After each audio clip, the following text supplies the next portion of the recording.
Good morning friends, காலை வணக்கம். இன்றைக்கி வந்து ஸ்ரீராம் நவமி. ஸோ எல்லாருக்கும் ஹாப்பி ஸ்ரீராம் நவமி. ஸோ தோட்டத்துக்கு காலையில் ஏந்து வந்த உடனே ரொம்ப சந்தோஷம். என்னன்னு பார்த்தீங்கன்னா, எனக்கு ரொம்ப பிடிச்ச இந்த மல்லி வந்து பூத்திருந்துச்சு. இவங்களெல்லாம் நம்ம கீழே போட்டோன்னு வச்சுக்கோங்க, தரையில் இன்னமும் சூப்பராக அழகாக நிறைய பூக்கள் கொடுப்பாங்க.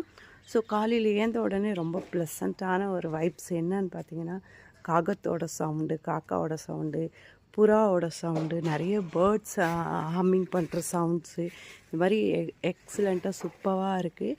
ரொம்பவே நிம்மதியாக இருக்குது. ஸோ சண்டே கொஞ்சம் லேட்டாக எழுந்துக்கலாம் அப்படின்ற மாதிரியே இல்லைங்க. இந்த சவுண்ட்ஸில் வந்து காலையிலே எழுந்து இங்கே தோட்டத்துக்கு வந்துடணும் அப்படின்ற மாதிரி ஃபீல் தான் இருக்கும். ஸோ உங்கள் தோட்டத்தில் இதே மாதிரி சவுண்ட்ஸ் எல்லாம் இருக்கா? உங்களுக்கு இந்த சவுண்ட்ஸ் எல்லாம் பிடிச்சிருக்கா? எத்தனை பேர் இந்த சவுண்டை என்ஜாய் பண்ணுறீங்க அப்படின்றத மறக்காமல் கமெண்ட்டில் கமெண்ட் பண்ணுங்கள். பாய் பாய்.